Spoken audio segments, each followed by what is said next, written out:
हाँ जी, नमस्कार सबको, राधे राधे।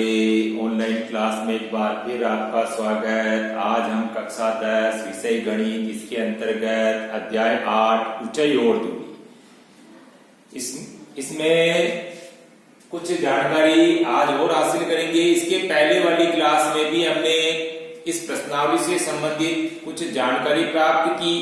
आज भी हम कुछ जानकारी और प्राप्त करेंगे। इसके पहले वाली क्लास में हमने जैसे दृष्टि रेखा, उन्नयन कोण, अवनमन कोण, इनके बारे में हमने जानकारी प्राप्त की। ठीक है ना, परिभाषाएं याद होनी जरूरी है। इसके पहले वाली जो क्लास थी उसमें मैंने आपको दृष्टि रेखा, उन्नयन कोण, अवनमन कोण की परिभाषा भी लिखवाई थी। परिभाषा भी अपने को परीक्षा की दृष्टि से इंपोर्टेंट है। परिभाषा भी हमको पूछ सकते हैं, जैसे उन्नयन कोण को परिभाषित कीजिए या अवनमन कोण को परिभाषित कीजिए, या उन्नयन कोण और अवनमन कोण में क्या अंतर है, इस तरह से हमको अंतर भी पूछ सकते हैं।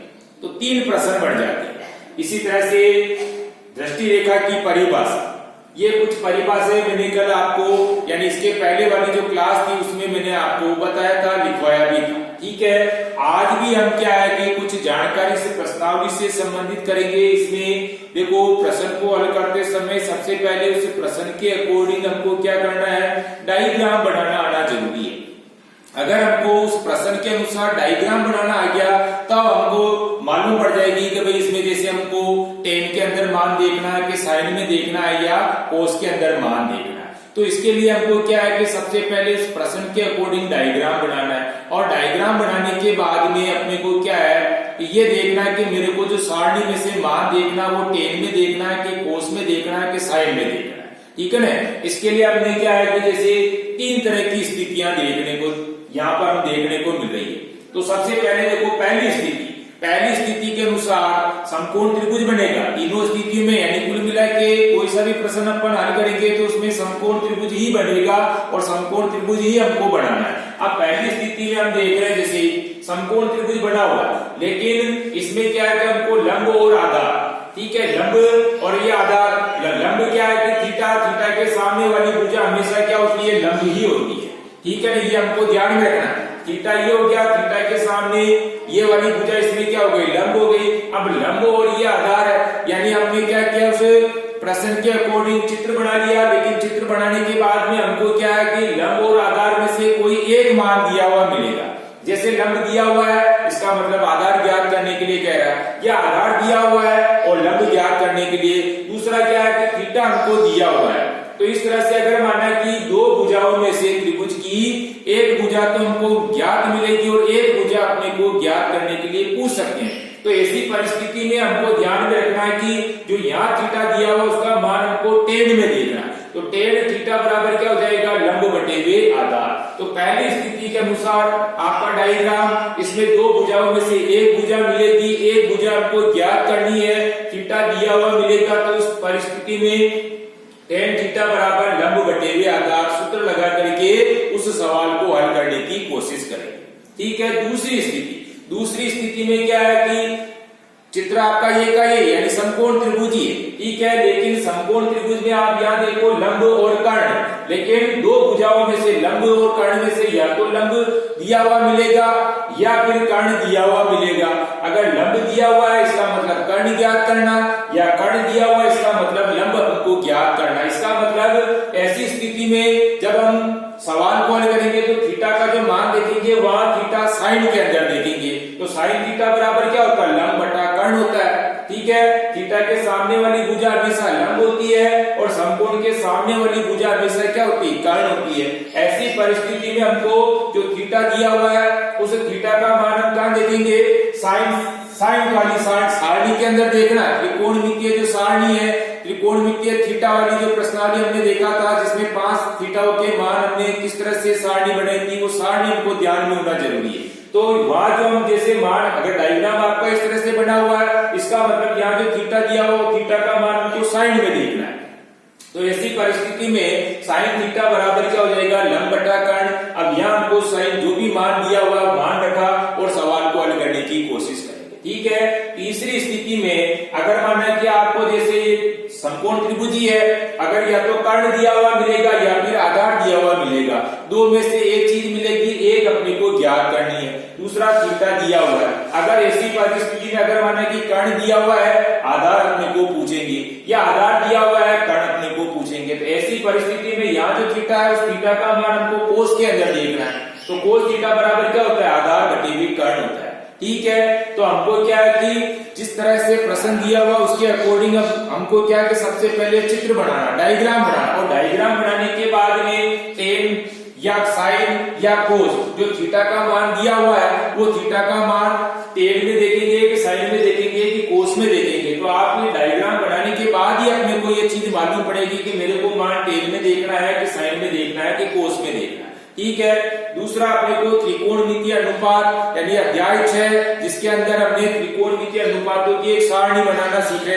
उस सारणी को अपने को हमेशा के लिए ध्यान में रखना है। और उसमें हमने देखा था 0 डिग्री, 30 डिग्री, 45 डिग्री, 60 डिग्री और 90 डिग्री यानी जो 5 थीटा थे वो 5 थीटाओं के मान जैसे साइन में, कोस में, टेन में, कोट में, सेक में और कोसेक में क्या होना चाहिए, तो सारणी बनाना हमने सीखा भी था। तो वो सारणी भी अपने को यहाँ पर काम में लेनी है, इसलिए सारणी बनाना हमको आना जरूरी है। ठीक है, दूसरा सूत्र अपने को ध्यान में होना जरूरी है। जैसे साइन थीटा बराबर क्या होता है, लंब बटा कर्ण यानी एल बटा के। इसी तरह से कोस थीटा बराबर क्या होता है, आधार बटे हुए कर्ण यानी ए बटा के। इसी तरह से टेन थीटा बराबर क्या होता है, लंब बटे हुए आधार यानी एल बटा ए। तो इस तरह से हम देखते हैं एल ए एल ऊपर की तरफ और नीचे की तरफ देख रहे हैं हम के और ए।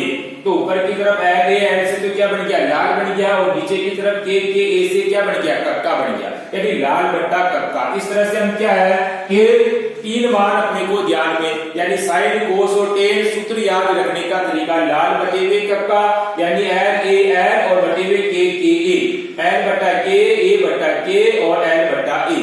साइन, कोस, टेन अपने को ध्यान रखना, पहले क्रम से साइन पहले फिर कोस और फिर उसके बाद में टेन। तो साइन थीटा बराबर लंब बटा कर्ण, कोस थीटा बराबर आधार बटा कर्ण और टेन थीटा बराबर लंब बटे हुए आधार। ये तीन अपने को सूत्र इसमें विशेष ध्यान में रखने। ठीक है, दूसरा अपने को स्थितियां ध्यान में रखनी। जिस तरह से प्रश्न दिया हुआ उसके अनुसार सबसे पहले डायग्राम बनाना।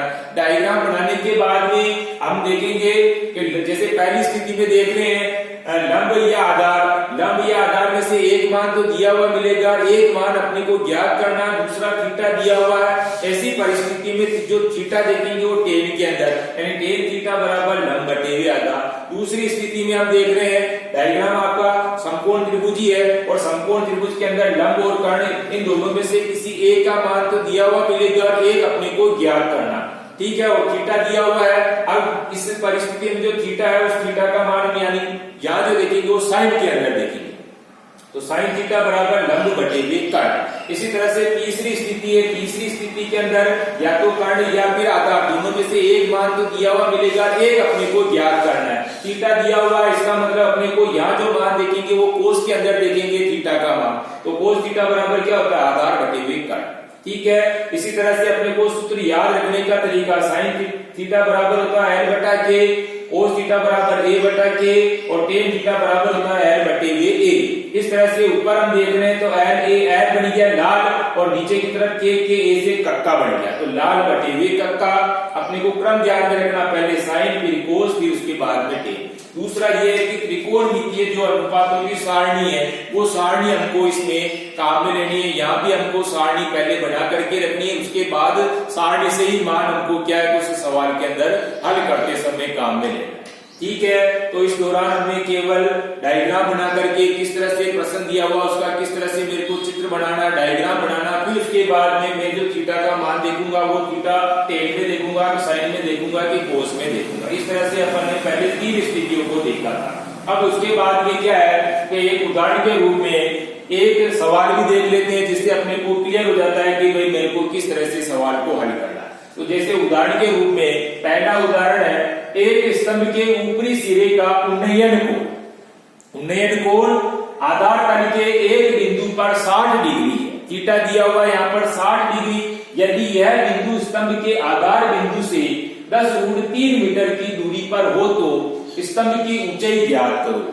ठीक है, तो सबसे पहले हमको क्या इस प्रश्न के अनुसार डायग्राम बनाना, समकोण त्रिभुज बनाना ही है। अब यहाँ साफ लिखा हुआ है कि स्तंभ की ऊंचाई बराबर यानी अपने को ये स्तंभ है AC बराबर और ऊंचाई बराबर अपने को ज्ञात करनी है, यानी लंब बराबर अपने को ज्ञात करना है। ठीक है, दूसरा क्या है, आप उन्नयन कोण आधार तल के एक बिंदु पर 60 डिग्री है यदि यह बिंदु स्तंभ के आधार बिंदु से, ये स्तंभ है और स्तंभ का आधार बिंदु ये ए, और यहाँ से क्या है कि वो बिंदु 10√3 मीटर की दूरी पर है, यानी ए और बी के बीच की दूरी की यहाँ दी हुई अपने को कितनी, 10√3 मीटर। ठीक है, और हमको क्या ज्ञात करना है, एच यानी कि स्तंभ की ऊंचाई बराबर ज्ञात करना है। तो एच यानी कि ये तो लंब हो गया और 10√3 इसमें क्या हो गया, आधार हो गया। अब लंब और आधार आ रहा है, अब आप देखो लंब और आधार यहाँ पर, अब लंब और आधार कहाँ पर, टेन के अंदर, तो टेन थीटा बराबर लंब बटे हुए आधार। तो इस तरह से हम जो थीटा का मान देखेंगे वो टेन के अंदर देखेंगे।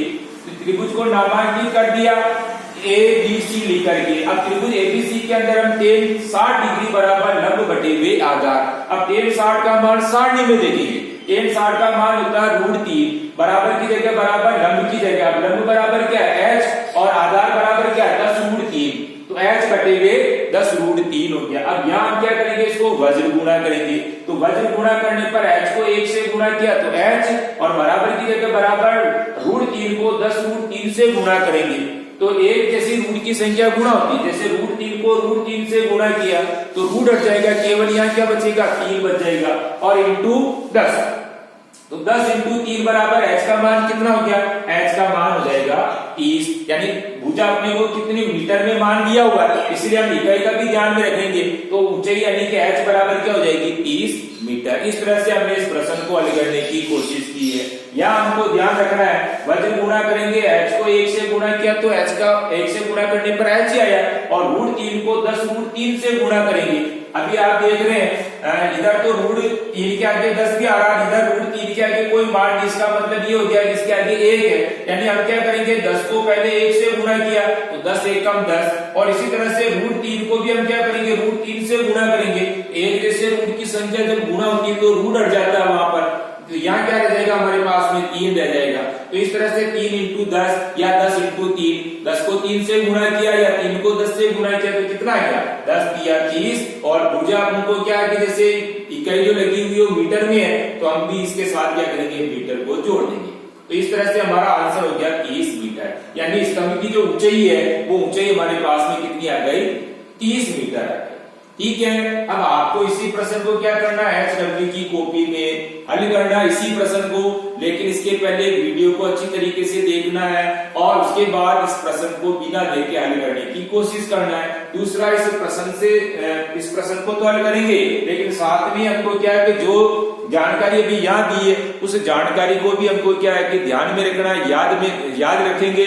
दूसरा क्या है कि इसको भी अपन क्या करेंगे, जैसे त्रिकोणमितीय अनुपातों की सारणी बनाना आ रहा है नहीं आ रहा, तो ये भी हम क्या करेंगे, उस कॉपी में बना करके देखेंगे कि मेरे को सारणी बनाना आ रहा है या नहीं आ रहा, तो सारणी भी बनानी है।